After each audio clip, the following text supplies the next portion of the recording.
हमारे यहाँ कोई एक खिलाड़ी बता दें कि जिसका फिटनेस का मसला आया और हमने उसको थ्रू आउट बड़ा बेहतर किया। हमारे देखते देखते एक एग्जांपल है, हारिस सोहेल, नी इंजरी, अच्छा प्रॉस्पेक्ट, नहीं ख्याल किया, वापस आया, उस तरह से परफॉर्म नहीं कर सका। उमर गुल की स्पीड कम हो गई थी नी इंजरी के सर्जरी के बाद जब वापस आए। Shaheen Shah is not the Shaheen Shah we know prior to his knee injury. Naseem Shah का बड़ा है कि उसने बड़ा अच्छे तरीके से रिकवर कर लिया, कम बैक कर लिया, लेकिन आप ये भी तो देखें कि वो 8 माह अपनी इंजरी कैरी कर रहा था। और वही साहब जो इंचार्ज थे इस चीज़ के कि इस बात को देखने के कि इसको इंजरी ना हो, उसकी रिहैब करनी, उसको खिलाए चले जा रहे थे। तो हमारे पास तो एक लंबी लिस्ट है खिलाड़ियों के इंजरी होने के, वो बेचारे दोबारा से कम बैक नहीं कर पाते हैं। सो यहाँ पे वो जिम्मेदार हम देखें, अब वही बात आ जाती है कि आप बोर्ड की सबसे प्राइम प्रोडक्ट जो है और सबसे बड़ा प्राइम एसेट जो है वो आपका प्लेयर है। प्लेयर परफॉर्म करेगा तो उसके नतीजे में बोर्ड की परफॉर्मेंस बेहतर होगी, इवेंचुअली फाइनेंशियल फ़ायदे होंगे। सो आपका अगर प्लेयर ही परफॉर्म नहीं कर पा रहा बिकॉज उसके फिटनेस के मसले हैं, आप उस पर इन्वेस्ट नहीं कर रहे हैं।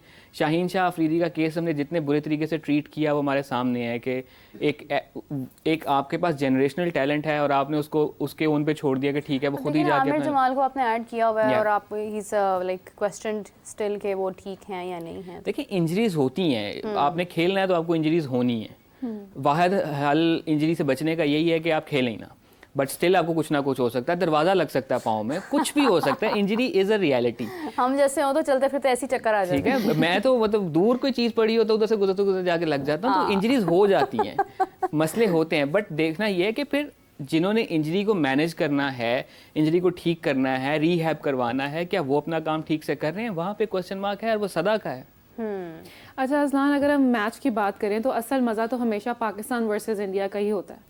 तो अगर चैंपियंस ट्रॉफी में इंडिया आता है, आना तो पड़ेगा क्यों नहीं आएगा। अब शहजाद ने भी कह दिया है, शहजाद ने भी कहा मैच जब होगा तो डू यू थिंक कि पाकिस्तान के पास ये एज है कि उनका अपना होम ग्राउंड है, they will be like confident in their own field, और लाइक इंडियन क्राउड होगा बट उस लिहाज से नहीं होगा जो उस जगह जाकर इंडिया जाकर जो फील होता है। तो पाकिस्तान के पास तो बहुत बड़ा एज होगा। डू यू थिंक कि पाकिस्तान फिर ज़रा अच्छा परफॉर्म कर पाएगा इस लिहाज से?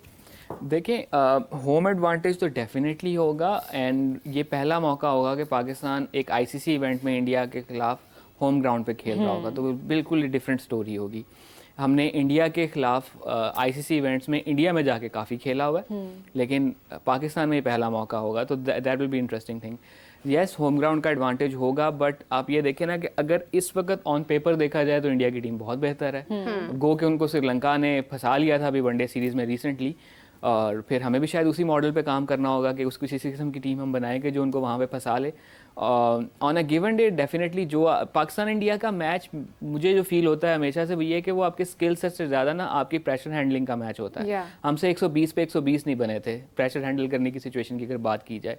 96 के क्वार्टर फाइनल में अच्छा खासा 45 ओवर्स तक हमने बचा के रखा हुआ था, उसके बाद विकी भाई ऐसा पिटे कि आज तक पिटते आ रहे हैं बेचारे। तो वो वहाँ पे मैच हमारे हाथ से ऐसा निकला और फिर हमें वो 48 ओवर्स में रन चेज़ करने थे, नहीं हो सके। 2003 में अच्छी खासी हमने रन स्कोर किए थे, लेकिन शुरू के ओवर में सचिन और सहवाग ने वो जब मारना शुरू किया हमसे प्रेशर हैंडल नहीं हुआ। ये शुरू से ही तो एक ये प्रेशर हैंडल करने की सिचुएशन वाला है। 2017 में वी हेल्ड आवर नर्व्स, हमने हराया। 2021 में वी हेल्ड आवर नर्व्स, हमने हराया। तो वही बात है कि प्रेशर हैंडल हम हारते ही चले गए। उसके बाद एक और जीते थे एशिया कप में, वो नवाज ने जो नीचे था। सो वो प्रेशर हैंडल जो उस दिन बेहतर प्रेशर हैंडल कर लेगा वो जीत जाएगा। I think it's about all the team members, क्योंकि ये एक बंदे की बस की, हाँ कप्तान को इस लिहाज से बहुत स्ट्रांग होना चाहिए। अगर कप्तान प्रेशर हैंडल कर जाता है, कप्तान नज़र आता है हर जगह। शान मसूद के बारे में मैं एक बात करती हूँ कि वो नज़र आते हैं मैच के दौरान। बाबर आजम अगर वही स्ट्रैटेजी अपनाते हैं, मैं नहीं कहती हूँ कि आप किसी का मवाजना करें, आप खुद से मवाजना करके अपनी ही मिस्टेक्स को देखकर उससे बेहतर करें। किसी के साथ कोई मवाजना नहीं है। Babar Azam himself is an excellent man, excellent player and excellent captain as well, लेकिन क्या होता है कि वो उस वक्त बाबर ही प्रेशर में आ जाते हैं। फिर जब कप्तान प्रेशर में आ जाएगा तो फिर बाकी प्लेयर्स तो फिर गए काम से। दूसरा ये ना कि दोनों का जो स्टैट्स में हम कहते हैं कि डेटा सेट ज़रा फ़र्क है। बाबर के पास बहुत ज़्यादा नंबर ऑफ मैचेस हैं एज ए कैप्टन, और फिर उतने ही ज़्यादा नंबर ऑफ मैचेस हैं as a losing side captain, उतने ही ज़्यादा मैचेस हैं as a losing captain at a bigger events like. But still he is number 1 in the ranking. वो प्लेयर तो बुरे नहीं है ना, प्लेयर तो वो बहुत अच्छे हैं। कैप्टन पे क्वेश्चन मार्क है ना कि अगर उनकी अंडर 19 का टाइम भी इंक्लूड किया जाए तो आई थिंक 11 या 13 ट्रॉफीज वो हार चुके हैं एज ए कैप्टन। ये चीज़ शान मसूद के केस में ज़रा डेटा ज़रा कम है, कम मैचेस में कप्तानी की हुई है, लेकिन जिन पाकिस्तान के लिए भी जिन मैचेस में कप्तानी की नज़र आ रहा था कि थोड़ी सी एनिमेशन है, फील्ड प्लेसमेंट जो है वो थोड़ा सा यूनिक तरह से खड़ी की हुई है, और he possesses slightly more and a different kind of game awareness. So he's like those of and I wish and pray कि वो और लंबा खेले, but he can be a very good sports analyst and pundit after retirement. Shan Masood can also be a very good option in T20 format.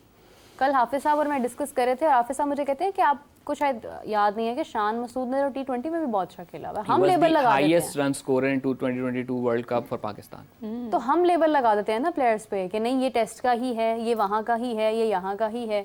मतलब ज़रूरत क्या है उस चीज़ की? Allow the players to play in every field and every शान की best चीज़ ये है कि he is very good at adaptability. उसको जब जिस चीज़ पे की वजह से वो बाहर होता है ना, वो जाके उस पर काम करता है। जब उसका कमबैक हुआ है, बड़ा स्ट्रॉन्ग कमबैक हुआ है। हमारे यहाँ मसला ये है कि हम कभी भी खिलाड़ी को उस वक्त मौका नहीं देते जिस वक्त वो अपनी प्राइम फॉर्म में होता है। हाँ। 2016-17 में इनका एवरेज लिस्ट ए क्रिकेट में वाज समवेयर अराउंड 55। हमने तब इनको वाइट बॉल नहीं खिलाई, तब खिलाई जब ये आउट ऑफ फॉर्म थे, और फिर लेबल लगा दिया नहीं जी तो वर्ल्ड कप के लिए रेडी ही नहीं है। ये कौन करता है इस तरह के फैसले? हमारे सिलेक्टर्स करते हैं। और कौन है ये? और ये एक एग्जांपल नहीं है। लाइक एजाज अहमद जूनियर 93 के सीजन में he was the highest run scorer. मौका दिया ले जाके 94-95 में, कहाँ ऑस्ट्रेलिया में फेल कर गए। नहीं है ही नहीं, इंटरनेशनल क्रिकेट की प्रोडक्ट ही नहीं है भाई, उसको लोकल तो खिला लो पहले।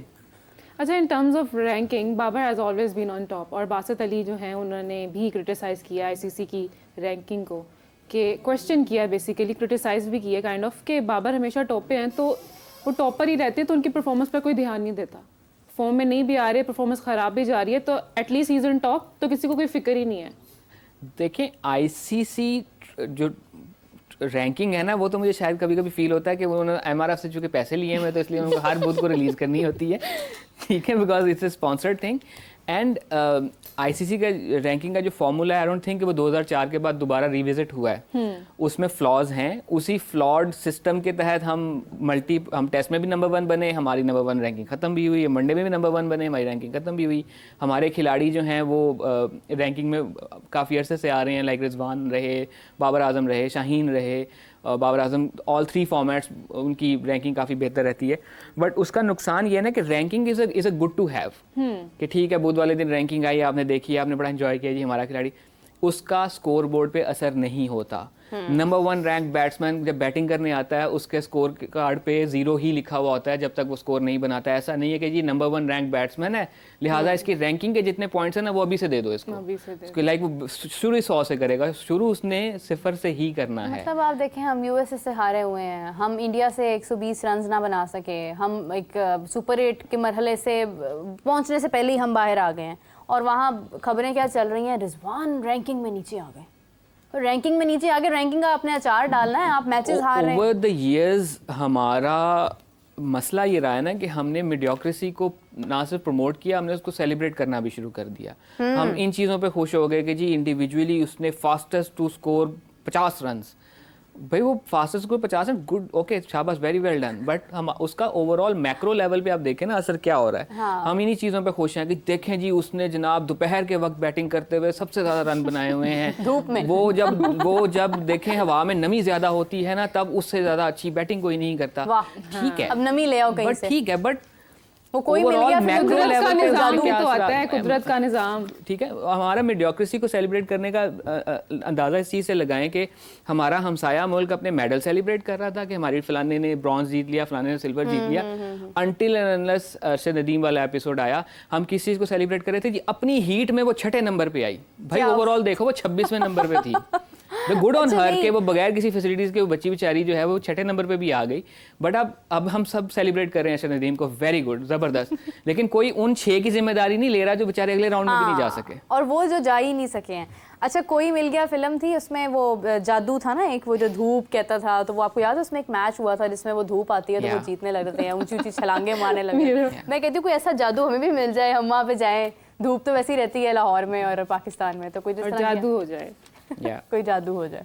फिर हम पे इल्ज़ाम आएगा, जिसमें हमारे पास इतने इल्ज़ाम आते हैं जी, बॉल टेम्पर करके रिवर्स स्विंग करते हैं, तो इस किस्म की चीज़ आ जाएगी। वो जीतने वालों पे होते हैं। वही ना, तो बॉल टेम्पर करके रिवर्स स्विंग करते हैं। वेल, उम्मीद तो यही है कि परफॉर्मेंस भी बेहतर हो हमारी टीम की, और उम्मीद ये भी है कि स्टेडियम भी 2 साल में नहीं, आने वाले कुछ महीनों में पूरा हो जाए। क्यों मीरा? बिल्कुल बिल्कुल, क्योंकि अगर ऐसा हुआ तो भाई क्या फ़ायदा फिर ऐसी रेनोवेशन का जो आपने जिसके लिए, यानी वो मेहमान घर में आ रहे हैं और आपने घर की जो है वो मुरम्मत करवानी शुरू की कि नहीं मेहमान आ रहे हैं और गंद में मेहमान आ गए हैं, और आप कहने आप जाएंगे तो हम बाकी की जो है ना वो साफ सफाई सारी हम कर लेंगे, तो उसका फ़ायदा कोई नहीं है। Razlan, thank you so much for joining us, it was really nice talking to you as always. जब भी रज़लान आते हैं तो वो हम लोग हंसते ज़्यादा हैं, डिस्कशन हमारी जो है वो अपनी जगह होती है। We will catch you back guys at 4 PM, हम आपके साथ फिर मुलाकात करेंगे। तब तक के लिए राबिया और मुझे इजाज़त दीजिए, बाय बाय।